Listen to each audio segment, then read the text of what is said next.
अस्सलाम वालेकुम क्लास। आज हमारा लेक्चर नंबर 14 है जिसमें हम एबिलिटी के पार्ट को स्टार्ट करेंगे। सबसे पहले हम मेंटल एबिलिटी वाला चैप्टर करेंगे। एबिलिटी के पार्ट में सिर्फ दो चैप्टर हैं हमारे, एनालिटिकल रीजनिंग और मेंटल एबिलिटी, जिसमें हम सीरीज वाले क्वेश्चंस देखेंगे, coding and decoding, substitution, blood relation और डायरेक्शन वाले, ये सारे हम क्वेश्चंस देखेंगे।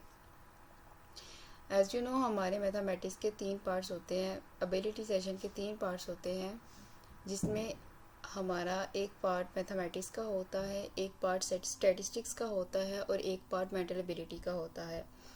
हमारा मैथमेटिक्स के सिर्फ 2 चैप्टर रह गए हैं, जियोमेट्री और सिंपल इंटरेस्ट, कंपाउंड इंटरेस्ट, वो आपको नेक्स्ट क्लास में करवा दूंगी।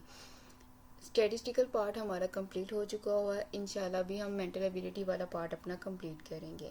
स्टार्ट करते हैं। सबसे पहले series compilation, series completion, compilation जो भी है। सीरीज से क्या होता है कि चाहे वो नंबर की सीरीज हो या अल्फ़ाबेटिकल लेटर्स की सीरीज हो, तो वो एक सीक्वेंस के साथ एक टर्म्स के बाद दूसरी टर्म्स आना, उसके अंदर एक लॉजिक होता है। इस तरह की जो हमारा एक जनरेट हो रहा होता है पैटर्न, उसको सीरीज कहा जाता है। अब ये ट्रिक्स है, पहले तो मैं ये बताती जाऊँ। मेंटल एबिलिटी पहला जो मैथमेटिकल पार्ट किया उसमें आपकी फार्मूलाज थे, सिंप्लीफिकेशंस करना थी। स्टैटिस्टिकल में भी ऐसा ही था कि स्टेटमेंट समझें, सिंप्लीफिकेशन करें, फार्मूलाज को समझें। इसके एबिलिटी पार्ट, मेंटल एबिलिटी की बात करूं तो इसके नाम से ही पता चलता है कि ये mental ability it's all about your IQ level.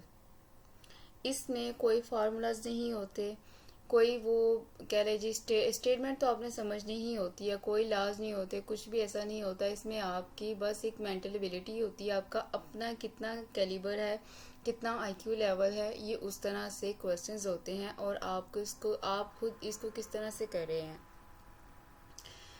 और इसमें आप ट्रिक्स लगा सकते हैं अपने टाइम को सेव करने के लिए। On the other hand it's all about your mental ability, आपकी अपनी मेंटल कैपेसिटी क्या है, आपकी अपनी मेंटल एबिलिटी क्या है, आपका कैलिबर कहाँ पे है। तो ये चैप्टर आपकी अपनी मेंटल एबिलिटी पे है।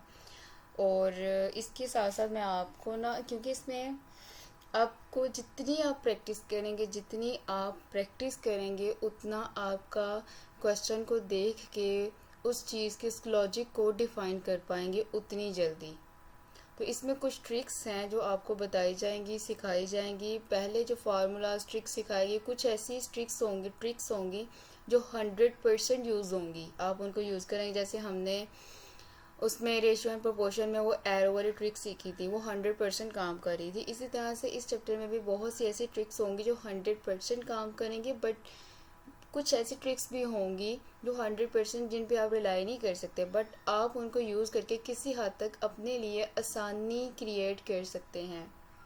और मैं फिर से यह कहूँगी, it's all about your mental ability. आप जितनी प्रैक्टिस करेंगे इस तरह के क्वेश्चंस की, उतना आपका दिमाग तेज़ी से क्विक फास्ट काम करेगा किसी भी चीज़ के, इस तरह के क्वेश्चंस के लॉजिक को डिफाइन करने के लिए।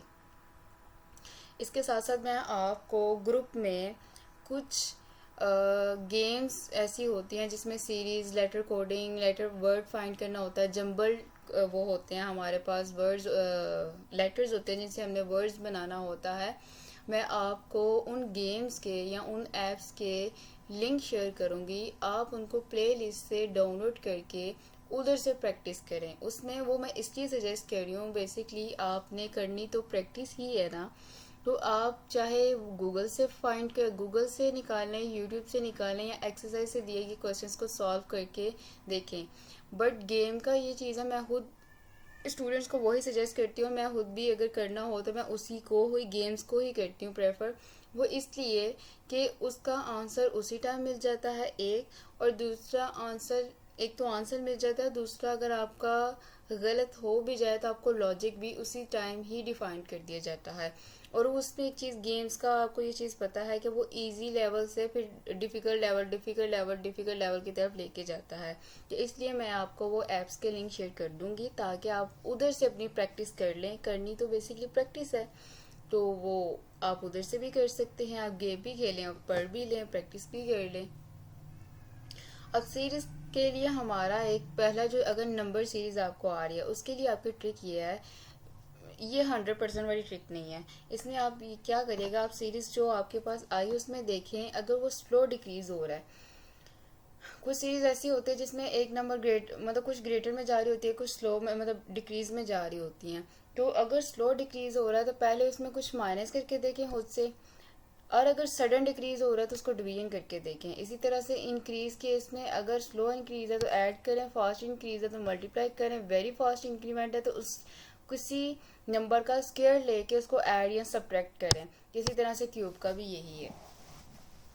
ये ट्रिक ये इस तरह से क्यों मैंने ये बताया है, ये मोस्टली केसेस में होता यही है कि आपने सब्ट्रैक्ट करना है, ऐड करना है, मल्टीप्लाई करना है और स्क्वायर लेके या क्यूब लेके हो रहा होता है।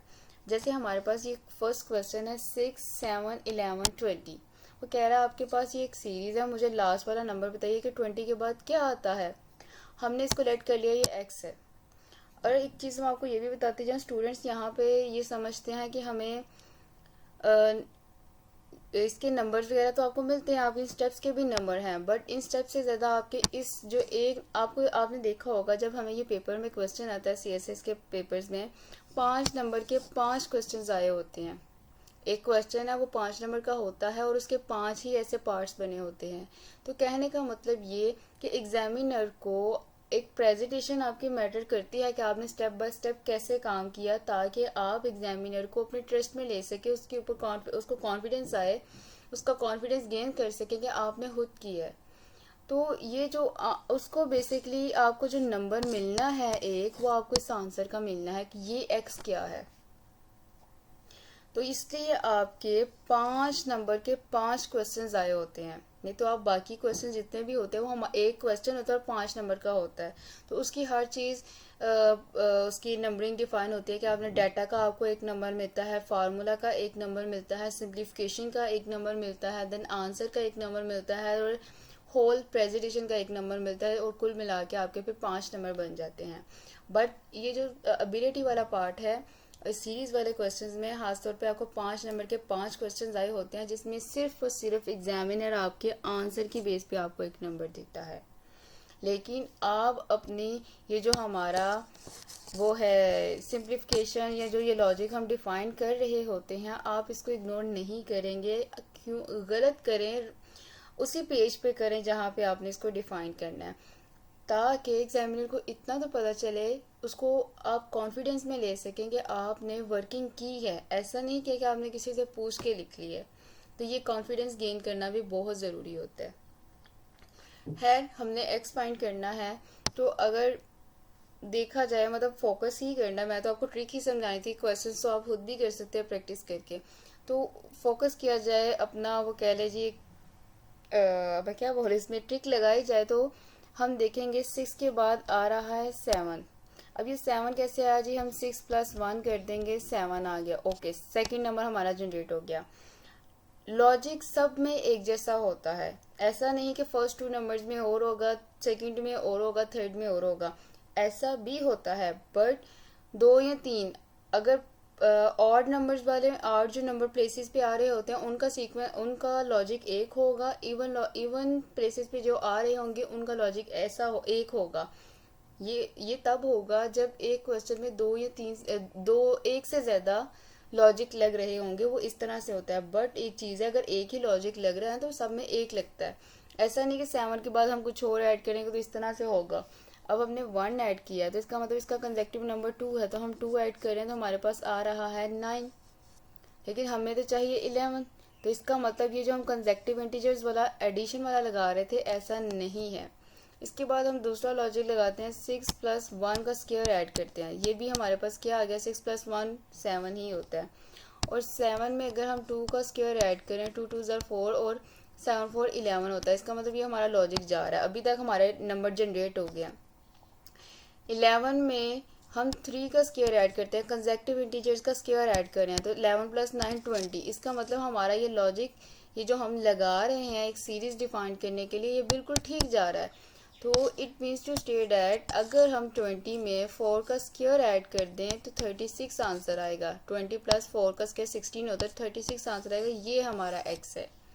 तो हमें कैसे पता चला कि हमारा ये लॉजिक ठीक है? ये जो पीछे हमने 3 डिजिट्स डिफाइन कर लिए 7, 11, 20, इस चीज़ ने हमें विटनेस कर दिया कि हम लॉजिक ठीक लगा रहे हैं। क्लियर? तो ये आपकी अपनी मेंटल एबिलिटी है। मैं स्टूडेंट्स को बार बार कहती हूँ, क्योंकि स्टूडेंट्स में आगे कहती हैं कि मैम हमसे नहीं हो रहा, ये हो रहा है, वो हो रहा है। तो ये आपकी मेंटल एबिलिटी अपनी देखें कहाँ पे है। और इस चीज़ को ऐसा नहीं है कि ये गॉड गिफ्टेड, ऐसे कुछ लोगों के पास माशाल्लाह से गॉड गिफ्टेड भी होती है, कुछ का बहुत आईक्यू लेवल तेज़ होता है, बट कुछ लोग प्रैक्टिस से अपना आईक्यू लेवल तेज़ कर सकते हैं। तो प्रैक्टिस करें, प्रैक्टिस प्रैक्टिस प्रैक्टिस, तो आप अपना कर सकते हैं। ऐसा नहीं जो स्टूडेंट्स को नहीं मिल रहा कोई लॉजिक तो वो हाथ पे हाथ रख के बैठ जाए कि जी हमें तो हमारा तो मेंटल लेवल ही इतना है, हमारा मेंटल कैलिबर ही इतना है, हम इससे ज़्यादा कर ही नहीं सकते। ऐसा नहीं है। Practice makes a man less perfect. तो आप अपनी कोशिश से खुद को इम्प्रूव कर सकते हैं। इसी तरह से क्वेश्चन 2 है 12, 22, 42, 72। अब इसमें वो कह रहा है जी लास्ट नंबर बताएं। तो देखने से ही पता चला कि अगर हम 10 के डिफरेंस से ऐड करते जाएं तो हमारे पास नेक्स्ट नंबर जनरेट हो रहा है। पहले हमने 10 के डिफरेंस से ऐड करना, 10 ऐड किया, 20 ऐड करेंगे, देन 30 और 40, मतलब हमारे पास नेक्स्ट नंबर जनरेट हो रहा है। तो इसका मतलब एक्स हमारा क्या है 112। तो इसी तरह से बाकी क्वेश्चंस भी होंगे, आप देख लीजिएगा। लॉजिक ट्रिक आप खुद ही करेंगे। लेटर सीरीज, अगर आपको पेपर में लेटर सीरीज फाइंड करने को वो कह देता है, और ये वाली ट्रिक 100% यूज़ होगी। जहाँ पे मैं 100% लिख दूँ आपने मतलब वो करना ही करना। ये आप हर लेटर सीरीज के हर क्वेश्चन में लगा देंगे आंखें बंद करके। इसमें आपने करना क्या है कि आपको जो मतलब आपने लेटर सीरीज फाइंड करने बीच में मिसिंग लेटर हम फाइंड करेंगे ना, तो आपने क्या करना है, सबसे पहले काउंट करना है टोटल नंबर क्या है। फिर वो जो काउंट करके एक डिजिट आएगा, जो एक नंबर बनेगा, एक फिगर बनेगा, उसको ब्रेक करना है, उसके फैक्टर्स बनाने हैं। और फैक्टर्स वाला कंसेप्ट हम सीख चुके हैं, अलजबरा वाले चैप्टर में भी सीखा है, और बेसिक कॉन्सेप्ट्स में भी हमने सीखा है कि फैक्टर्स होते क्या हैं। तो एग्जाम्पल करते हैं, आपको अच्छे से ट्रिक क्लियर होगी कि आपके पास A B dash dash B C A dash dash A B dash है। वह कहता है कि मुझे इसकी लेटर सीरीज बताएं। हम क्या करेंगे, सबसे पहले इसको काउंट करेंगे 1 2 3 4 5 6 7 8 9 10 11 12। हमारे पास टोटल कितने हैं 12। हम इसके अब देखें 12 के कौन कौन सा फैक्टर बनता है। एक 1 बनता है, एक 12 इटसेल्फ बनता है, एक 3 और 4 बनता है कि 4 और 3 को मल्टीप्लाई करें तो हमारे पास क्या आता है 12। और एक 6 और 2 का बनता है, 2 6 are 12, 6 2 are 12। हम अब ये वाले इसके फैक्टर्स बनते हैं कि फैक्टर होता क्या है कि दो ऐसे डिजिट्स हो जिनको हम मल्टीप्लाई करें और ये वाला नंबर मतलब जिस नंबर के फैक्टर्स बना रहे हैं वो नंबर जनरेट हो जाए। अब देखिए 1 और 12 में कितना ज़्यादा डिफरेंस है, 6 और 2 में भी ज़्यादा डिफरेंस है। हम वो दो फैक्टर्स उठाएंगे जिनके दरमियान में मिनिमम डिफरेंस होगा। देखिए 12 और 1 के दरमियान में 11 डिजिट्स का डिफरेंस आता है उसके फैक्टर्स में। 2 और 6 के दरमियान में कितना डिफरेंस आ रहा है 4 लेटर्स का, 4 डिजिट्स का। 3 और 4 के दरमियान में मिनिमम डिफरेंस आ रहा है 1 का। तो इसलिए हम इसके ये वाले फैक्टर्स पकड़ेंगे और इन फैक्टर्स की बेस पे हम उसकी ब्रेक करेंगे लेटर्स को। पहला क्या था, काउंट करना है लेटर्स को, देन ब्रेक करना है। अब काउंट ब्रेक किस तरह से करना है, by making the factor of the total number of letters. वो हमने बनाया, हमारे पास 12 है, 12 के कितने फैक्टर्स आ गए 3 और 4। और इसके और भी फैक्टर्स होते हैं, 1 है, 12 है, 3 है, 4 है, 6 है, 2 भी है। बट हमने कौन से वो दो फैक्टर उठाने जिनको आपस में मल्टीप्लाई करने से 12 आ रहा है और उनका आपस में डिफरेंस बहुत मिनिमम है।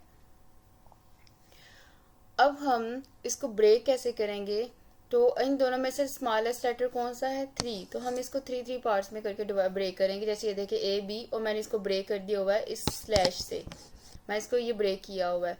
ए बी 3 लेटर्स का सेट बना के उसको मैंने ब्रेक कर दिया है। अच्छा, ये ए के बाद ये जो थर्ड वाला है, ये 2 डैशेज हैं, वो बहुत सॉफ्टवेयर में बनाए गए हैं, इसलिए आपको वो नज़र नहीं आ रहा है। इसके दरम्यान में डिफरेंस है बट वो बहुत क्लोज आपको नज़र आ रहा है कि ये एक ही है। ये बेसिकली 2 डैशेज हैं। क्लियर? अब ठीक है। तो हम बात कर रहे थे कि आपने इसको ब्रेक कर लिया, अब आप इसके जो डैशेज है वो कंप्लीट कैसे करेंगे। हम अब फर्स्ट 2 वाले को कंपैरिजन करते हैं। देखें दरमियान में बी है, इसका लास्ट लेटर नहीं है, इसका फर्स्ट लेटर नहीं, बट इनका जो मिडिल डिजिट है वो सेम है। इसका मतलब हम इनको कंपैरिजन कर सकते हैं। इसका फर्स्ट लेटर ए है, यहाँ पे ए कर दो, और इसका लास्ट डिजिट सी है तो यहाँ पे सी लिख दो, तो ए बी सी कंप्लीट हो गया। अब हम इसको और इस सेकंड और फर्स्ट को देखते हैं, सेकंड और थर्ड को देखते हैं। तो हमारे पास ए है, इधर भी ए है, तो ये जो बी सी इसका मिस है, हम यहाँ पे बी सी लिख देंगे। और इसी तरह से लास्ट वाले में सी मिस है, तो हम इसको थर्ड और फोर्थ को कंपैरिजन करके सी फाइंड कर लेंगे। तो इसमें आपने जब ब्रेक कर लेना है, आपने कंपैरिजन करके देखना है कि हम किसको किसके साथ कंपैरिजन कर सकते हैं। तो ये जो हमारे पास सीरीज बन रही है वो A B C A B C A B C A B C की सीरीज बन रही थी। ये इम्पोर्टेंट क्वेश्चन है। इसमें लिखा है L M dash O dash N M dash L dash N dash और डैश एन एम ओ। अच्छा, ये मैंने कॉमा लगाया, ये मैंने इसीलिए लगाया क्योंकि ये देखिए जैसे यहाँ पे ये डबल डैश और नज़र नहीं आ रहा डिफरेंस, उसको बहुत जूम करने के बाद हमें माइनर सा एक उनके दरमियान में नज़र आ रहा है कि ये स्पेस है, इसलिए मैंने ये कॉमा इसलिए दे दिया कि स्पेस के लिए, कि आपको नज़र आए यहाँ पे डबल डैश है। ऑन द अदर हैंड यहाँ पे कॉमा नहीं था आना चाहिए, ये डबल डैश आ रही है। सोल्यूशन करते हैं। सबसे पहले क्या करना, ट्रिक क्या कहती है, आपको लेटर्स को काउंट करें। हमारे पास क्या बनते हैं 16 के दो ही फैक्टर बनते हैं, 4 इंटू 4, और दूसरा फैक्टर वो वाला बन रहा था 2, इसका ये बनता है 2 8, 2 इंटू 8, 2 8 ज़ा 16, 8 2 ज़ा 16, और दूसरा 16 और 1 वाला बनता है। लेकिन मिनिमम डिफरेंस यहाँ पे है हमारा, इसलिए हम ये वाले फैक्टर्स इसके उठाएंगे 4 इंटू 4 वाले। तो इसमें तब जो 4 इंटू 4 वाला, इसमें तो हमें मिनिमम नंबर देखना ही नहीं क्योंकि ये तो है ही इक्वल, तो हम इसको 4 पार्ट्स में डिवाइड कर लिया। तो जब हमने इसका 4 का सेट बना लिया तो हम कंपैरिजन करेंगे फर्स्ट को सेकंड से। अब फर्स्ट को सेकंड से कंपैरिजन तो हम कर लें। इसका सेकंड वाले का देखिए फर्स्ट लेटर मिस है, फर्स्ट वाले का फर्स्ट लेटर है एल, चलो जी हम वहाँ एल लिख लेते हैं, लिख लिया मैंने, ये लिख लिया, कंपैरिजन कर रहे हैं तो हम लिख सकते हैं। बट फर्स्ट का सेकंड डिजिट सेकंड लेटर क्या है एम, और सेकंड का सेकंड डिजिट क्या है एन, तो वी कांट कंपेयर देम। यहीं पे उनका चेंज हो गया है सीक्वेंस कि उसके बाद एल एम आ रहा है, वहाँ पे एल एन आ रहा है, तो वी कांट कंपेयर देम। हम नेक्स्ट मूव करेंगे, अब हम फर्स्ट को थर्ड के साथ देखेंगे, पहले हम फर्स्ट ही कंप्लीट करेंगे। अब देखिए फर्स्ट पे एल है, उधर एल है, यहाँ पे एम है, वहाँ पे सेकंड डिजिट मिस है, तो यहाँ पे हम एम पुट कर देंगे कंपैरिजन करके। यहाँ पे थर्ड पे डिजिट मिस है, वहाँ पे एन है, हमने यहाँ पे एन लिख लिया, और इसका लास्ट ओ है तो इधर हम ओ कर देंगे। तो ये देखिए ये बन रहा है हमारा L M N O, L M N O. तो ये आपस में कंपेयर करके एक दूसरे के साथ हमारा नंबर हमारा वो कह लें जी टर्म्स बना रहे हैं। इसी तरह से हम अब दो तो हमारी कंप्लीट हो गई। जिस तरह से हम 1 और 2 को कंपेयर नहीं कर सकते, इसी तरह से हम सेकंड और थर्ड को भी कंपेयर नहीं कर सकते क्योंकि उधर उधर सेकंड डिजिट एन है, थर्ड वाले का सेकंड डिजिट एम है, सेम लॉजिक है, हम नहीं कर सकते। इसलिए अब हम सेकंड और फोर्थ को करेंगे। उसका भी सेकंड डिजिट हमारा एन है, उसका भी सेकंड डिजिट एन है, उसका थर्ड डिजिट एम, उसका भी थर्ड डिजिट एम, उसका लास्ट डिजिट ओ है। तो ये जो हमारे पास सेकंड टर्म है इसका लास्ट डिजिट मिस है, तो यहाँ पे हम ओ पुट कर देंगे। अब रही बात फर्स्ट लेटर की, तो दोनों का फर्स्ट लेटर मिस है। अब हम ये कैसे पुट करेंगे, तो यहाँ पे वही आपने अपनी मेंटल एबिलिटी यूज़ करनी है, अपना मेंटल लेवल से देखना है और कॉमन सेंस यूज़ करनी है कि हमारी जो सीरीज़ है वो एल एम एन ओ ओ और ओ, तो ये 4 लेटर्स पे ही कर रही है, इन्हीं की ऑर्डर चेंज हो रही है एल एम एन ओ के नाम से और एल एन एम ओ के तरीके से, इन्हीं का सीक्वेंस चेंज हो रहा है। तो इसका मतलब अगर एम एन ओ हमने यूज़ कर लिया तो लास्ट पे हमारा एल ही बचता है, तो हम इसलिए दोनों को एल प्लेस कर देंगे वहाँ पे। तो ये इस तरह से आपकी कॉमन सेंस भी यूज़ होगी। क्लियर। तो ये हमारे पास एक वो बन रही है series L M N O और एल एन एम ओ की। क्लियर। आगे हमारे पास आ जाता है जी कोडिंग डिकोडिंग प्रॉब्लम। कोडिंग और डिकोडिंग प्रॉब्लम ये होती है, ये अपनी डेली लाइफ में भी हम बहुत यूज़ करते हैं, कोड वर्ड्स में बात कर देना और अगले को समझ आ जाती है कि असल मीनिंग कुछ और होता है और हम क्या है कुछ हो रहे होते हैं। जिस बंदे से हम कोड वर्डिंग में बात कर रहे होते हैं बस उसको समझ आ रही होती है। तो ये कह लें वही चीज़ है कोडिंग डिकोडिंग, असल मतलब कुछ और है लेकिन क्या है कुछ और है। वो कह रहा है सनशाइन को अगर हम TVOTIGOF से कह सकते हैं तो मून को डिफाइन करें, कैसे कर सकते हैं। अच्छा, इसके लिए एक चार्ट था, वेयर इज दैट चार्ट। हाँ अच्छा, मैंने उसको ऊपर नहीं लिखा, मैंने इसको नंबर कोडिंग में ही उसको बता दिया। आपको ये पता होना चाहिए, ये वाला फर्स्ट वाला आपको आना चाहिए, इवन के सेकंड वाला भी आना चाहिए। आपको ये दोनों चार्ट पता होना चाहिए, नंबर कोडिंग के लिए भी और ऊपर हमने जो किया है अल्फ़ाबेटिकल कोडिंग हम जो करें उसके लिए भी, कि आपको ये जो हमारे अल्फ़ाबेट्स हैं ABCDEFGHIJKLMNOPQRSTUVXYZ, ये जो बस जितना भी हमारे 26 लेटर्स हैं, आपको इनकी पोजीशन नंबर असेंडिंग ऑर्डर में हमारी पोजीशन नंबर पता होना चाहिए। इसी तरह से आपको इनकी रिवर्स पोजीशन भी पता होनी चाहिए, कि एक तो असेंडिंग ऑर्डर वाली कह लें, उसको डायरेक्ट पोजीशन कह लें या असेंडिंग पोजीशन कह लें, दूसरे को रिवर्स पोजीशन कह लें या आप इसको डिसेंडिंग ऑर्डर पोजीशन कह लें, तो आपको ये भी पता होना चाहिए। या तो आप याद रखें, अगर नहीं तो आप वहाँ पर पेपर में टेबल बनाएं, टेबल अपनी साइड पे लाजमी बनाएं। आता भी है तब भी, नहीं भी आता तब भी बना लें, क्योंकि गलती नहीं होगी। अच्छा जी, वो हमें कह रहा था कि सनशाइन दिस लाइट हम इसको इस तरह से कह सकते थे। मून बताया, हम मून को कैसे कह सकते हैं। जब हमने वो चार्ट बनाया हुआ है अपने सामने, तो हम देखेंगे एस के बाद टी आता है, एस के बाद टी आता है और कितने जंप करके जाता है 1+, ऐसे ही है ना, एस टी यहाँ से ऐसे जंप करके गया, एक जंप किया। टी के बाद यू आता है तो यहाँ पे 2, मतलब एस से यू जाने में कितने जंप लगे 2। तो ये वाली वो चीज़ कह रहा है कि एस में +1 कर दो टी, यू के बाद वी, एन के बाद ओ। आप इंग्लिश लेटर्स अपने पास लिखें, आपको ये चीज़ समझ आ जाएगी कि ये जो उसने कोड किया है, उसने नेक्स्ट लेटर को लेके उसका एक अलग नाम बना दिया है। वो सनशाइन है और सनशाइन के एस के बाद जैसे टी आता है, यू के बाद वी, एन के बाद ओ, एस के बाद फिर से टी, एच के बाद आई के बाद जे, एन के बाद ओ, ई के बाद एफ। मतलब ये कि उसने सनशाइन के जो लेटर्स हैं उसके नेक्स्ट लेटर्स पकड़ के उसका एक वर्ड बना दिया, कोड वर्ड बना दिया। तो यही लॉजिक हम मून के लिए लगाएंगे। एम के बाद क्या आता है एन, ओ के बाद पी, ओ के बाद पी आता है, एन के बाद ओ आता है। तो इसका मतलब हम मून को NPPO के कोड कर सकते हैं। ठीक है, जो फर्स्ट का कोड आपस में लॉजिक होगा, कोड होगा, वही हम दूसरे पे लगा देंगे। इसी तरह से आपने रोंग और GNRO को देख लेना। इसमें उसने क्या किया, ये असेंडिंग ऑर्डर में लिखा हुआ, उसने उसी को डिसेंडिंग ऑर्डर में कर दिया है। मतलब उसने लेटर्स की पोजीशन चेंज कर दी है, फर्स्ट वाले को लास्ट पे ले गया, लास्ट वाले को फर्स्ट पे ले आया, तो ये पोजीशन चेंज की है। तो इसका मतलब हम राइट की भी ऐसे ही पोजीशन चेंज करेंगे।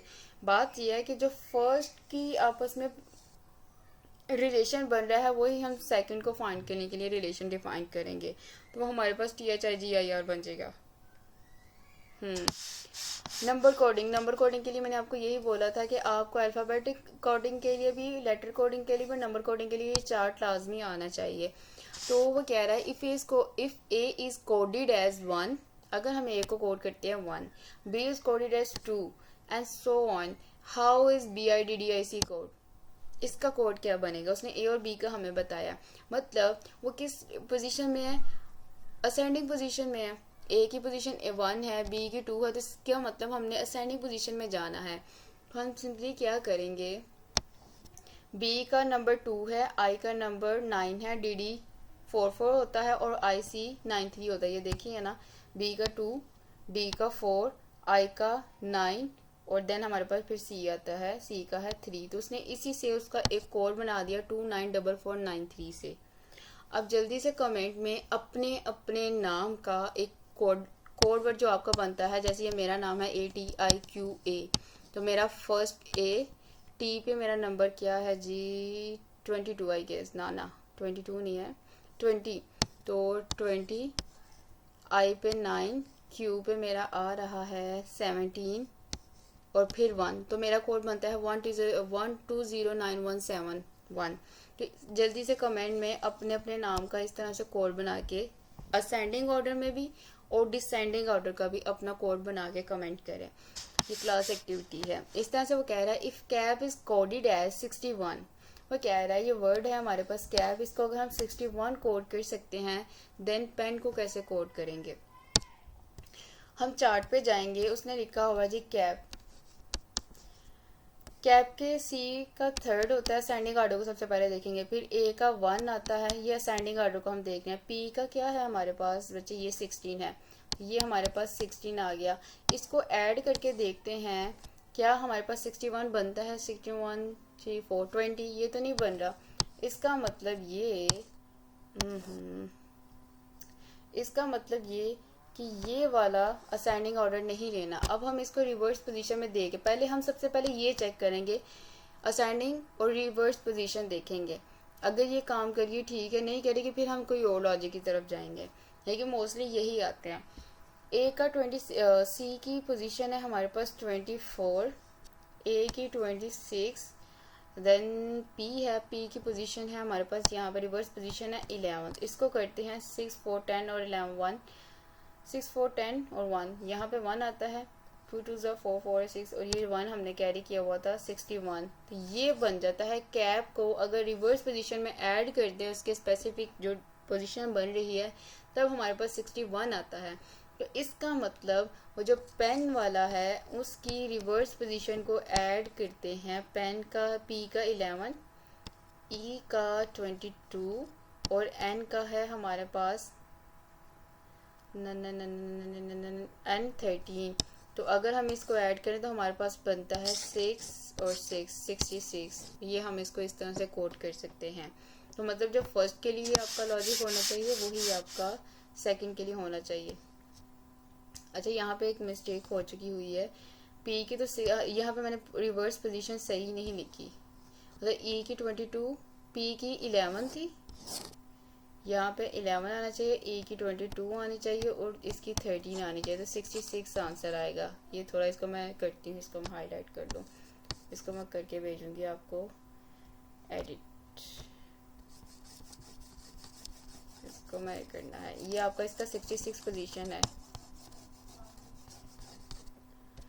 अच्छा जी, सब्स्टिट्यूशन। सब्स्टिट्यूशन ये होता है, ये कॉन्सेप्ट है आपके पास सब्स्टिट्यूशन का।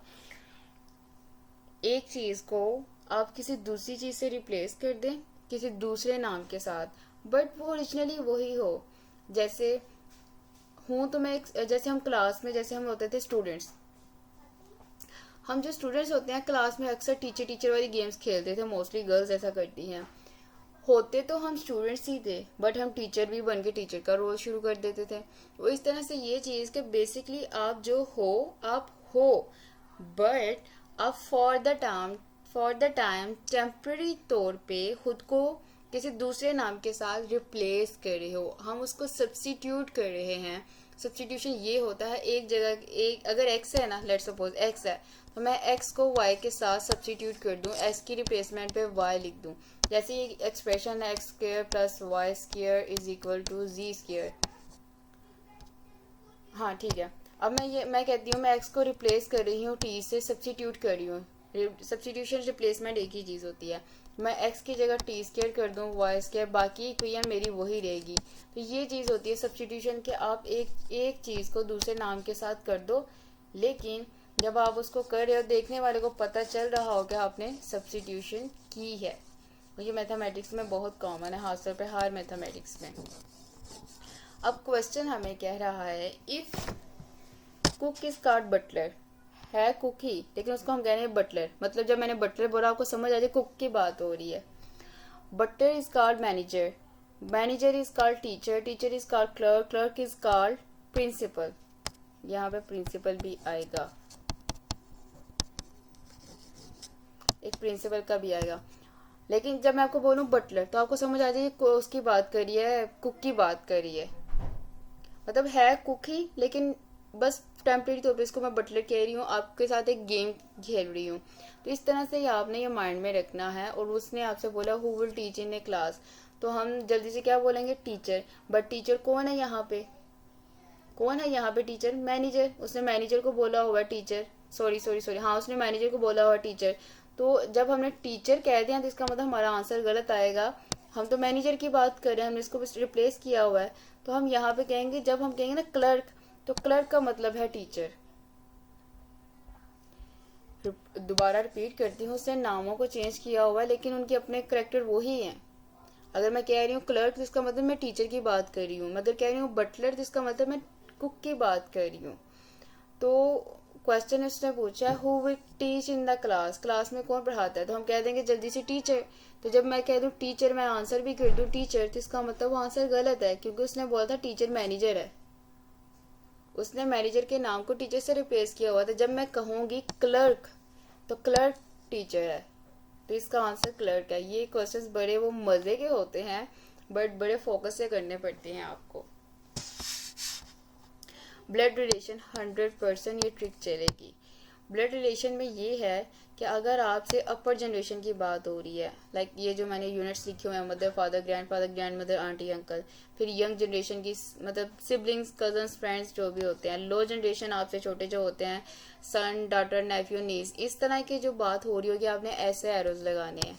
ठीक है, अभी क्वेश्चन कितने फिर आपको ये एरो टेक्निक लगाना इस्तेमाल करना आ जाएगी। अच्छा जी, आगे अगर मैरिड कपल है कोई बीच में, उसको आप प्लस से शो कर दो। जैसे मैं कहती हूँ ए और बी आपस में मैरिड हैं, तो आप इनके दरमियान में प्लस लगा दो अपने माइंड के लिए, ताकि आपको बार बार स्टेटमेंट्स पढ़नी ना पड़े। आप स्टेटमेंट को समझ के एक डायग्राम बना लें, उस डायग्राम को यूज़ करके आप आंसर कर दें। हमें सिंगल वर्ड बस आंसर चाहिए। तो वो क्या, मैरिड कपल के लिए आप उनके दरमियान में प्लस का साइन लगा दें। अगर मेल की बात हो, जैसे मैं कहती हूँ ए हस्बैंड है, तो मैं ए के ऊपर छोटा सा प्लस लगा दूं। और मैं कहती हूँ बी फीमेल है, मतलब बी वाइफ है, तो मैं इसके ऊपर छोटा सा नेगेटिव साइन लगा दूं। नेगेटिव नहीं तो स्टेरिक साइन लगा दूं। तो ये जो सिंबल्स हैं, ये आप अपनी मर्जी से भी लगा सकते हैं। बस आपको ये पता हो कि मैंने इस सिंबल को डिनोट क्या किया हुआ है। तो मैं पर्सनली ये वाले यूज़ करती हूँ कि अगर हस्बैंड वाइफ सिस्टर इस तरह की बात हो रही है, उसके ऊपर छोटा सा ऐसे हेड में जाके छोटा सा एक्सपोनेंट लगा लेती हूँ प्लस माइनस का। अच्छा, क्वेश्चन करते हैं B is the father of Q. ये उसने हमें बता दिया B is the father of Q. चलो जी, बी से छोटे की बात हो रही है, मैं ऊपर अब ये डायग्राम बनानी सीखनी है। B is the father of Q, B से छोटे की बात हो रही है, तो किसका फादर है, क्यू का।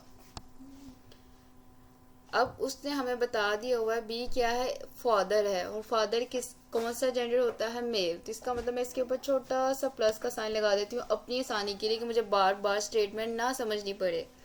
और ये एरो टेक्निक मुझे बता रही है कि बी एक अपर जनरेशन है, क्यू एक लोअर जनरेशन है, बी से छोटी है। और क्वेश्चन कह रहा है B is the father of Q, B has only 2 childrens. ये एक उसने हमें इन्फो दी है कि B has only 2 childrens. Okay, एक तो क्यू है, सेकंड वन कौन है अभी नहीं बताया गया। Q is the brother of R.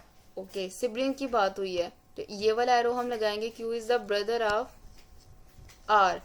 तो उसने हमें ये बता दिया क्यू क्या है, ब्रदर। ब्रदर का जेंडर कौन सा होता है, मेल। तो इसके ऊपर छोटा सा एरो लगा देंगे। उसने हमें क्यू का भी जेंडर बता दिया है, क्यू ब्रदर है किसका, आर का।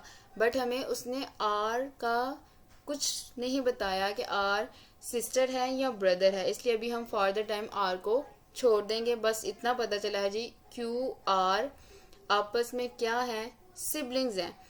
लेकिन अब पहली वाली स्टेटमेंट देखो क्या थी, बी हैज़ ओनली 2 चिल्ड्रंस। कुछ इंफॉर्मेशन आपको डायरेक्ट नज़र आ रही होगी, और कुछ ऐसी इंफॉर्मेशन होगी जो आपको छुपे हुए लफ्ज़ों में से निकालनी होगी। अगर बी क्यू का अब्बा है और क्यू और आर आपस में सिबलिंग्स हैं, तो इसका मतलब आर बी जो है वो आर का भी अब्बा है। कॉमन सेंस है ना। एक या इस तरह से भी हमें ये चीज़ समझ आ रही है, और दूसरा इस तरह से भी आ रही है कि बी हैज़ ओनली 2 चिल्ड्रंस। तो इसका मतलब ये जो बी है, ये जो मैं ग्रीन से शो कर रही हूँ, ये वो इन्फॉर्मेशन है जो हमने खुद छुपे हुए लफ्ज़ों से निकाली है कि बी आर का बी फादर है। नेक्स्ट बात करते हैं अब क्वेश्चन में और क्या लिखा हुआ है। R is the daughter. यहाँ से हमें पता चला कि आर एक डॉटर है, तो इसका मतलब आर के ऊपर छोटा सा स्टेरिक लगा लो या माइनस लगा दो। मैं माइनस का यूज करती हूँ। ऑफ पी, वो कह रहा है R is the daughter of P. R से अपर जनरेशन की बात हुई है ना, क्योंकि आर डॉटर है पी की, तो उसने पी का हमें कुछ रिवेल नहीं किया कि पी क्या है, मदर है या फादर, उसने नहीं बताया, बस उसने इतना बोला है R is the daughter of P. Okay, अब यहाँ से इतनी जो इन्फॉर्मेशन हमारे पास आई है, यहाँ से जो हम अपनी हिडन इन्फॉर्मेशन हमें मिली है वो क्या है, आर पी की डॉटर है। इसका मतलब ये हुआ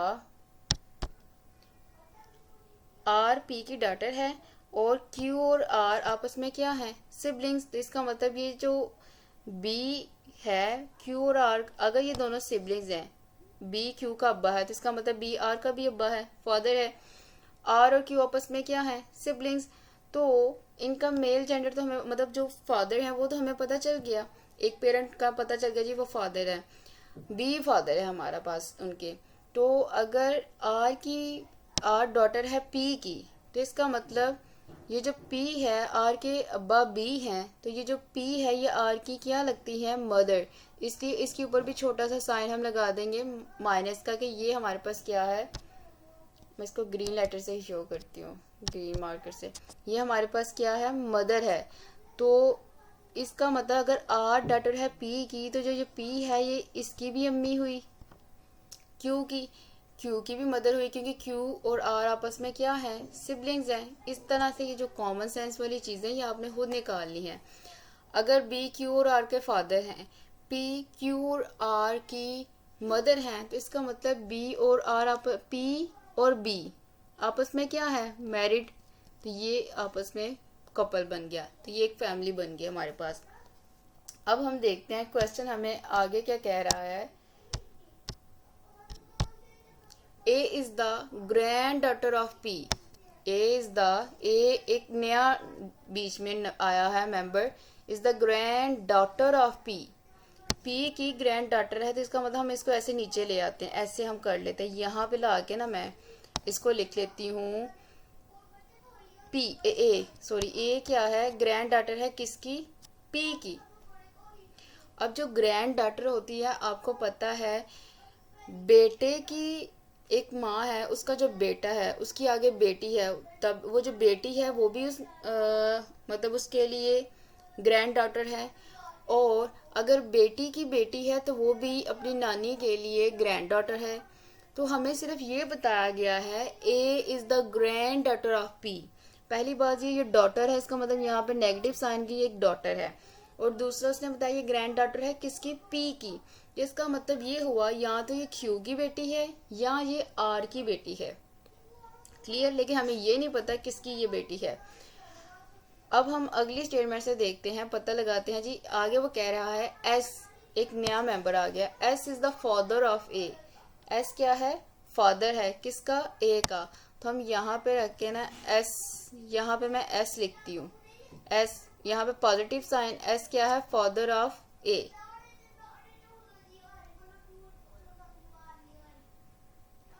S is the father of A, S क्या है, फादर है ए का। और क्वेश्चन की डिमांड है, पहले तो जो हिडन इंफॉर्मेशन पहले हम वो दिखाते हैं, क्वेश्चन की डिमांड बाद में देखते हैं। वो कह रहा है S is the father of A. अगर ए के फादर एस हैं और ए ग्रैंड डॉटर है पी की, तो पी के कितने वो चिल्ड्रन थे, 2, क्यू एंड आर। क्यू हमारे पास क्या है, ब्रदर, मेल जेंडर। आर हमारे पास क्या है, डॉटर, फीमेल जेंडर। तो क्वेश्चन के अकॉर्डिंग एस अगर फादर है ए का, तो it means to say that ये जो क्यू है वो तो उसका फादर हो नहीं सकता, क्योंकि ऑलरेडी उसका फादर एस उन्होंने बता दिया है। तो इसका मतलब ए पी की ग्रैंड डॉटर है, तो इसका मतलब ये हुआ ये जो आर है वो इस ए की मदर है, क्लियर। ये जो आर है इसकी बेटी है ए, और अगर ए के फादर एस हैं तो इसका मतलब आर और एस आपस में क्या है, मैरिड। और वो आपसे कह रहा है how S is related to Q. Question की डिमांड है, आप मुझे बताओ ये जो एस है इसका क्यू से क्या रिश्ता है। तो क्या है, ब्रदर इन लॉ। अब ये देखो इतनी डायग्राम बना के फौरी तौर पे समझ आ जाती है इसका आंसर क्या है। नंबर आपको सिर्फ इस वन लाइनर, ये जो आपने रिलेशन बताना है, सिर्फ इसका मिलना है। बट या जिसका आईक्यू लेवल तेज है वो स्टेटमेंट समझ के भी कर सकता है, बट जिनका नहीं वो ये इस तरह से ये अपनी एक डायग्राम बना के टेक्निक यूज़ करके करेंगे। जिसको नहीं समझा वो रिपीट करके देख ले। तो हमें ब्रदर इन लॉ इसको कह दिया। बट इस तरह के क्वेश्चन में आपने एक चीज़ याद रखनी है कि किसका रिश्ता किससे पूछा जा रहा है। जैसे अगर वो आपसे पूछ लेता कि मुझे बताएं, अब मैं नया पेन यूज़ करती हूँ ताकि आपको पता चले कि मैं खुद समझाने के लिए एक चीज़ यूज़ करने लगी हूँ, ये वाला यूज़ कर रही थी कि बी का एस से क्या रिश्ता है। बी एस का क्या, अगर बी आर का फादर है तो इसका मतलब एस और आर आपस में मैरिड हैं, एस फादर है तो इसका मतलब बी एस का क्या है, फादर इन लॉ। ऐसा ही है ना। और अगर मैं आपसे पूछती हूँ एस का बी से क्या रिश्ता है, तो एस का बी से क्या रिश्ता है, सन इन लॉ। तो देखिए कितना डिफरेंस है। तो ये जो आपने ध्यान रखना है किसको किसके साथ पूछा जा रहा है। अब अगर आपसे पूछा जाता है क्यू का एस से क्या रिश्ता है, तब भी आपने आंसर ब्रदर इन लॉ लिखना था। यहाँ पे उन्होंने एस रिलेटेड टू क्यू पूछा तो अब भी आंसर आप ब्रदर इन लॉ ही लिख रहे हैं। तो वो चीज़ यहाँ क्लियर नहीं थी और इसलिए मैंने खुद से येलो कलर में जो मैंने लिखा हुआ ये मैंने खुद से एग्जांपल देके आपको समझाने की है कि आपने पेपर में ये चीज़ बहुत अच्छे से फोकस करके देखनी ही है किसको किससे पूछा जा रहा है। अगर देखें बी से एस का रिश्ता पूछा जाता है तो वो तो फादर इन लॉ लिखा आंसर आना चाहिए ना। मैं पूछती हूँ how is B related to Q, तो आंसर क्या आएगा, फादर इन लॉ। बहुत से स्टूडेंट्स सन इन लॉ लिख देंगे। कहने को आप सही लिखेंगे जी, रिश्ता तो दामाद और ससुर का ही है, बट ये देखे ना क्वेश्चन में क्या पूछा गया है, तो इसलिए आपका आंसर गलत हो जाएगा जो स्टूडेंट सन इन लॉ लिख देंगे। तो आपने ये बहुत क्लियर से अपने में देखना है कि वो मुझे पूछ क्या रहा है। क्लियर। इस तरह से अगला क्वेश्चन है ये आप खुद करेंगे। टाइप 2 है, ये सेम वैसा ही है, बस इसमें थोड़ा चेंज क्या है, इसमें थोड़ी वो पॉइंटिंग की जाती है, किसी की तरफ इशारा किया जा रहा होता है या किसी को इंट्रोड्यूस करवाया जा रहा होता है। और ये वाली चीज़ हम डेली लाइफ में बहुत करते हैं। जैसे दो बंदे खड़े होते हैं, वो किसी तीसरे बंदे की बात करें, अगर वो दूर खड़ा है तो हम उसको उसकी तरफ पॉइंट आउट कर रहे होते हैं कि यार उसको देखो, मतलब कुछ भी हम अगर उसके बारे में बात कर रहे होते हैं तो हम अपने सेकंड पर्सन को, जो हमारा लिसनर होता है, हम उसको थर्ड पर्सन के बारे में बता रहे होते हैं उसको पॉइंट आउट करके। एक अनदर रियल लाइफ की एग्जांपल दूं तो हम जब अपने फ्रेंड्स सर्कल में किसी को पिक्चर्स दिखा रहे होते हैं तो वो जब हमसे कोई पूछते हैं कि अच्छा ये कौन है, तो वो हम उसको इंट्रोड्यूस करवा रहे होते हैं कि ये फलां फलां है। तो वो भी क्या है, वो इसी की टाइप आ रही होती है कि हम किसी को इंट्रोड्यूस करवा रहे होते हैं। इसमें आपने बस ये चीज़ रखनी है जो इंट्रोड्यूस करवा रहा है, जो इंट्रोड्यूस करवा रहा है, जो बता रहा होता है किसी थर्ड पर्सन के बारे में, उसको सबसे पहले लिखें एक, और दूसरा जिस वर्ड के साथ माय आएगा उसको सेकंड पे लिखें। जैसे ये डायग्राम बनाते हैं क्लियर हो जाएगा आपको। लिखा हुआ है introducing a girl, Ali said, Ali ने कहा, सबसे पहले अली लिख लो, अली बोलने लगा है। हर मदर, एक लड़की को डिफाइन कर रहा है, her mother is the only daughter of my mother in law. वो कह रहा है माय मदर इन लॉ, तो इसका मतलब हम यहाँ पे मदर इन लॉ बना लेते हैं। वो कह रहा है her mother is the only daughter of my mother in law. इसका मतलब जो उसकी मदर इन लॉ है उनकी कौन है, एक ओनली वन डॉटर, एक डॉटर है, तो इसका मतलब मदर इन लॉ की एक डॉटर भी है। डी यू मतलब डॉटर लिखा हुआ मैं सिंपली ना डी लिख देती हूँ। उस मदर इन लॉ की एक डॉटर है। तो ये चीज़ अब देखें, यहाँ तक एक चीज़ देखें, एक इन्फो आपकी निकल रही है। अगर अली की मदर इन लॉ है, और मदर इन लॉ कौन होती है, सास, वो जो अम्मी सास हैं, अगर अली की मदर इन लॉ है और उस अम्मी सास की सिर्फ एक बेटी है, डॉटर, तो वो अली की अम्मी सास तो तभी होंगी ना जब उनकी एक जो इकलौती बेटी है उससे उसकी शादी हुई होगी। इसका मतलब अली और वो जो अम्मी सास की एक बेटी है वो आपस में मैरिड है। अब अकॉर्डिंग टू क्वेश्चन उसने बोला था किस लड़की को डिफाइन करा था, उस लड़की को नीचे कर लो, ये गर्ल जिसको वो डिफाइन करा था उसका उसने बोला था Ali introducing a girl her mother, इसकी mother is the only daughter of my mother in law. इसका मतलब वो जो ओनली डॉटर थी उसकी मदर इन लॉ की, उसकी बेटी है वो जो गर्ल है जिसको इंट्रोड्यूस करवाया जा रहा है। और वो कह रहे हैं how Ali is related to that girl, Ali is related to that girl, Ali का रिश्ता पूछा जा रहा है उस लड़की से, तो क्या आएगा आंसर, फादर। यहाँ पे कोई भी ये ना लिखे कि डॉटर, वो गलत हो जाएगा। उन्होंने ये नहीं पूछा कि गर्ल अली से कैसे रिलेट है, उन्होंने ये पूछा है how Ali related to that girl, तो अली का आंसर आएगा फादर। जाहिर सी बात है अगर वो जो डॉटर है वो उसकी अम्मी है तो अली और वो डॉटर आपस में मैरिड है, जिसका मतलब अली उस लड़की के फादर हैं। Clear. Direction sense test, direction वाले में आपने ये चीज़ याद रखनी है, ये जो हमारा नॉर्थ ईस्ट वेस्ट साउथ ये वाला हमारा एक चार्ट है, मैप है, आपको माइंड में ये हो, और दूसरा आपको ये वाली डायरेक्शंस पता हो। जब मैं आपको लेफ्ट टू राइट की बात कर रही हूँ तो आपको लेट सपोज आप ऐसे जा रहे हैं, लेफ्ट से राइट की तरफ जा रहे हैं, इसका मतलब लेफ्ट आपका ऊपर राइट नीचे, मतलब लेफ्ट से राइट जा रहे हैं ये, और मैं आपको कहती हूँ राइट टर्न लें, राइट टर्न लें, तो जब राइट आपका नीचे है ना तो आपने नीचे की डाउनवर्ड टर्न लेना है, तो आपका राइट इस तरफ हो जाएगा, लेफ्ट इस तरफ हो जाएगा। एरो को रोटेट करके देखें ना तो आपने डाउनवर्ड ले लिया, और मैं आपको कहती हूँ फिर से राइट टर्न लें, अगेन राइट टर्न लें, तो फिर आप इस तरफ मूव कर जाएं क्योंकि आर आपका इस तरफ है, इस एरो डाउनवर्ड एरो हेड के अकॉर्डिंग। तो अब आर का आप राइट टू लेफ्ट जा रहे हैं तो आपका एरो आर ऊपर चला गया, एल नीचे आ गया। अब इस वाले एरो को रोटेट करवा के देखते जाए ना। अब मैं आपको फिर कह रही हूँ राइट टर्न लें, राइट टर्न लें, तो आर का आर ऊपर है, एल नीचे है, तो इसका मतलब हमने ऊपर को जाना है। तो अब आपका आर जो है इस तरफ आ गया और एल इस तरफ आ गया। क्लियर। और मैं अब आपको कहती हूँ लेफ्ट टर्न लें, तो इसका मतलब आपने यहाँ पे जाना है, ये आपका लेफ्ट टर्न हो जाएगा, तो फिर आपका आर ऊपर चला जाएगा, एल नीचे आ जाएगा। तो ये जो ये वाली डायरेक्शन है ना आपको इस तरह से आनी चाहिए, ये आपके डायरेक्शन सेंस के क्वेश्चंस बनाती है। आपको left right left right left right करके आपको डायरेक्शन से एक डायग्राम बनाएगी और फिर आपसे पूछेगा अपना स्टार्टिंग पॉइंट से एंडिंग जहाँ पे आप खड़े हो वहाँ से स्टार्टिंग पॉइंट का डिस्टेंस बताएं।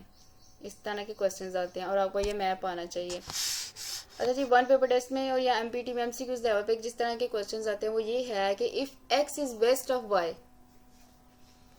अब हमारे पास कोई भी पॉइंट है, कोई भी पॉइंट है, हर एक का अपना अपना नॉर्थ ईस्ट वेस्ट साउथ होता है।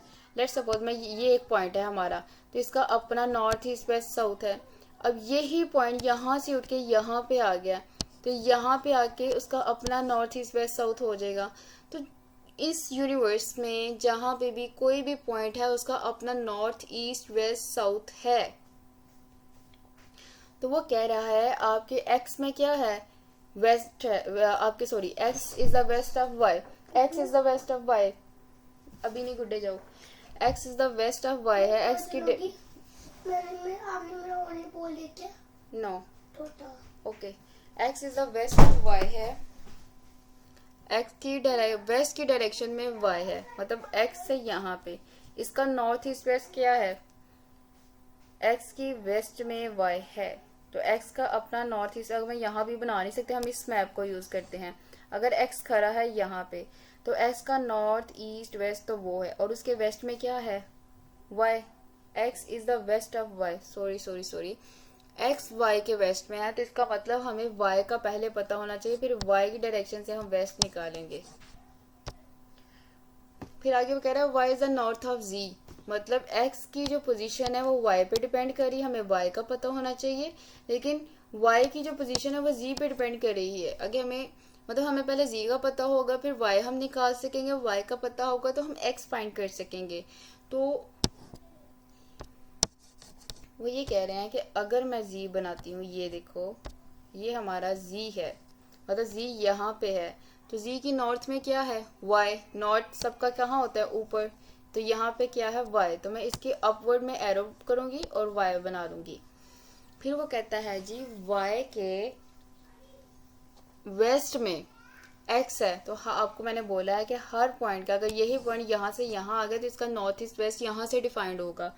तो अब हम यहाँ से वाई के वेस्ट में देखेंगे क्या है एक्स, तो वेस्ट किस तरफ होता है, इस तरफ, तो ये रहा हमारा वेस्ट, तो वाई के वेस्ट में है एक्स। और वो हमसे क्या कह रहा है, क्या बताएं, towards which direction of x, x की किस डायरेक्शन में जी है, तो मतलब हमने ये बताना है।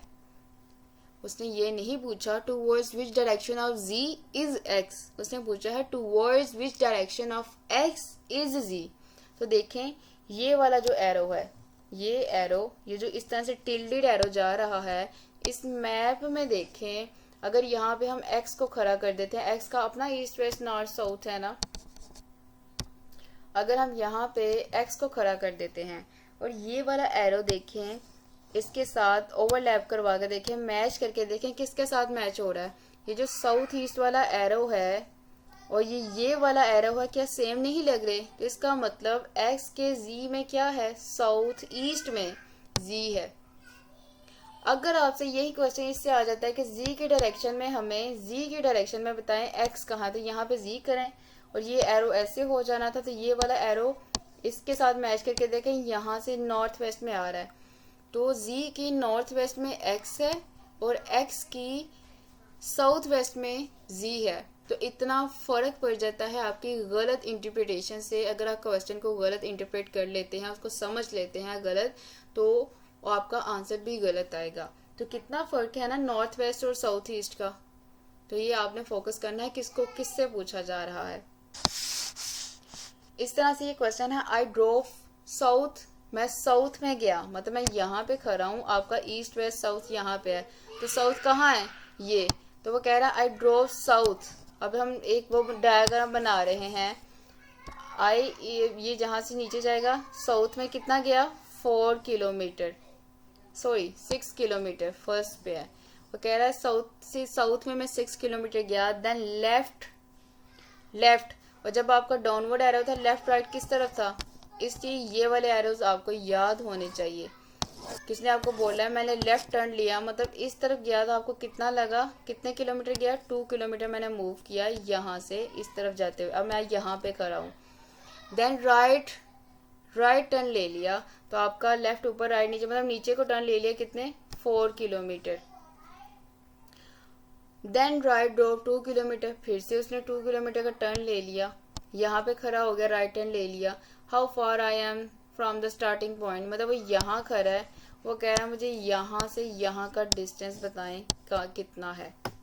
ये एक डायग्राम बन रही है।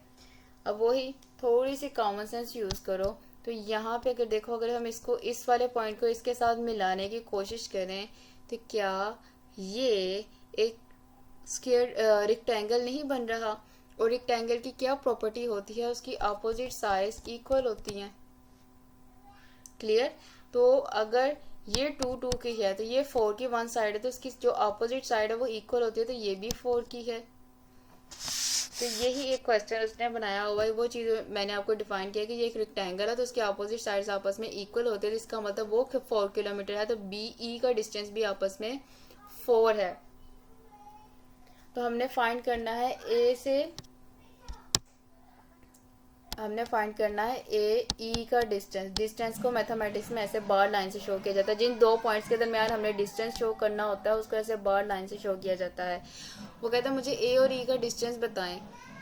तो अगर हमें बी से ई का डिस्टेंस पता हो और ए से बी का डिस्टेंस पता हो तो हम उसको डिफाइन नहीं कर लेंगे। अब ये तो जो पेपर में क्वेश्चन आते हैं 1 नंबर के, उसको हम उस तरह से डिफाइन कर लेंगे कि हमें ए से बी का डिस्टेंस 6 है, बी से ई का डिस्टेंस हमने निकाल लिया वो 4 है, तो टोटल डिस्टेंस कितना हुआ 10। ये तो हम एमसीक्यूज के लिए कर लेंगे, लेकिन हमें करना है 5 नंबर के लिए सीएसएस के पेपर में।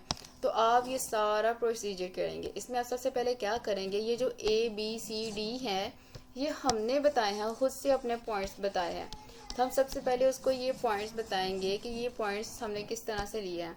वो कह रहा है let A is the starting point, A मेरा स्टार्टिंग पॉइंट है एज क्वेश्चन सेज।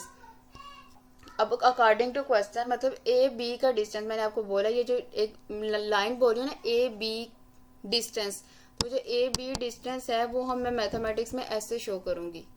तो वो कह रहा है ए बी का डिस्टेंस 6 किलोमीटर है अकॉर्डिंग टू क्वेश्चन। इसी तरह से बी सी का डिस्टेंस 2 किलोमीटर, सी डी का डिस्टेंस 4 किलोमीटर और डी ई का डिस्टेंस 2 किलोमीटर है।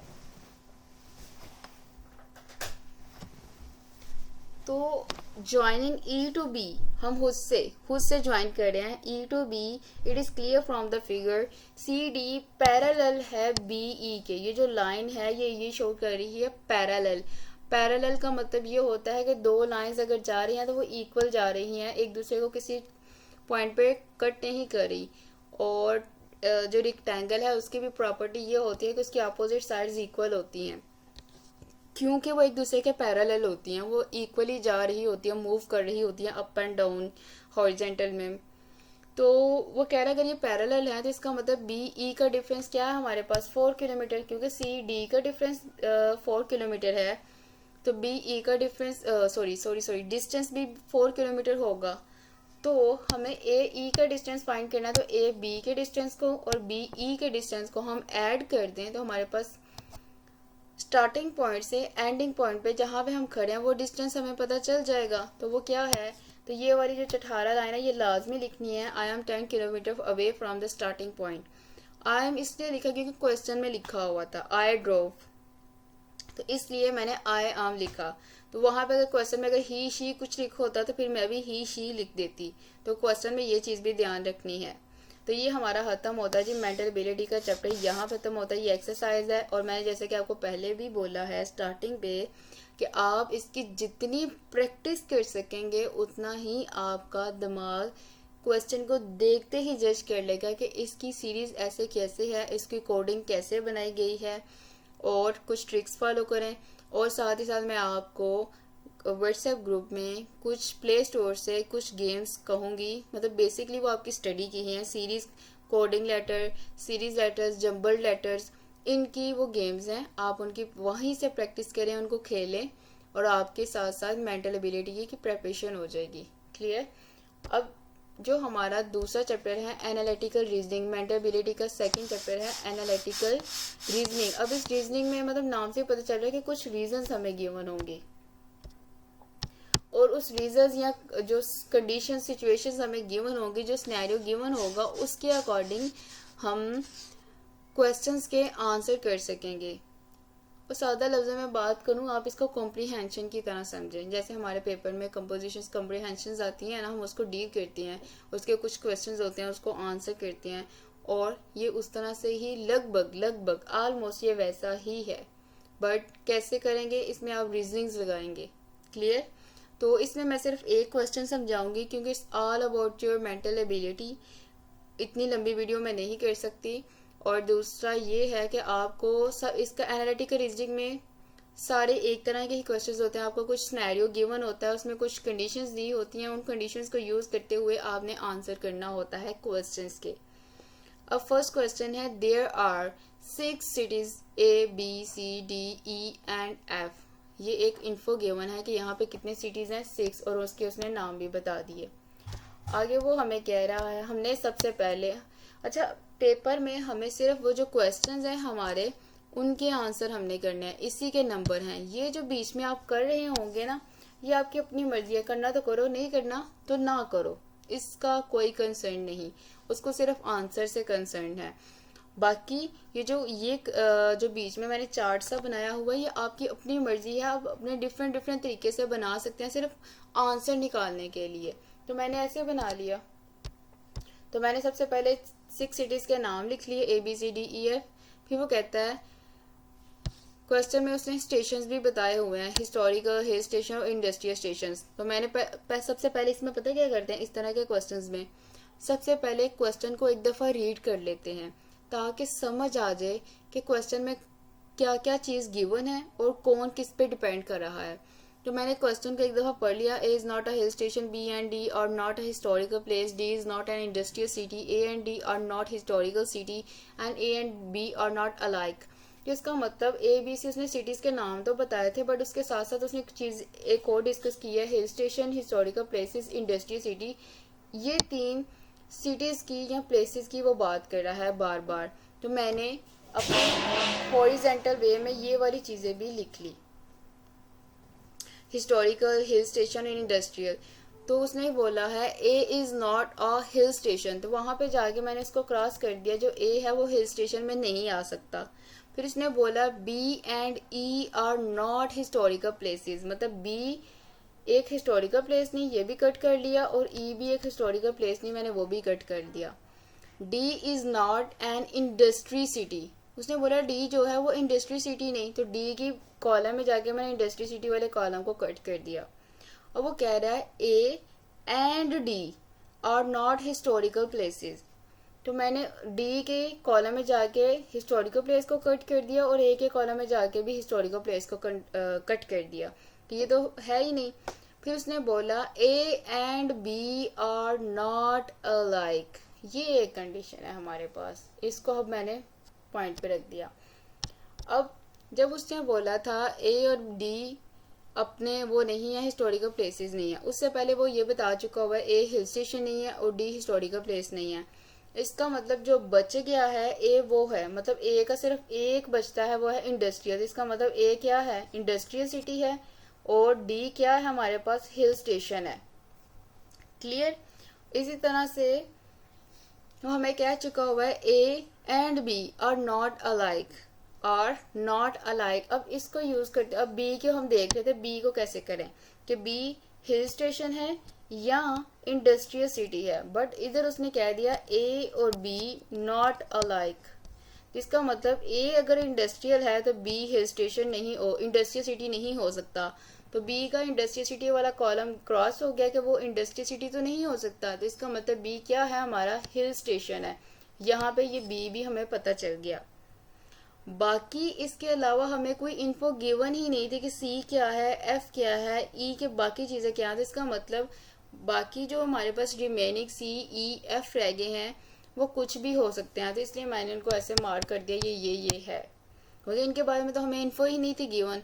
अब क्वेश्चन देखते हैं, वो कह रहा है which cities are industrial centres, कौन कौन से सिटीज ऐसे हैं जो इंडस्ट्रियल सेंटर्स हैं। हम इंडस्ट्री वाले कॉलम में गए, हमने देखा A C E and F, ये इंडस्ट्रियल कॉलम्स हैं, तो मैंने ये लिख लिया A C and F are the industrial centres.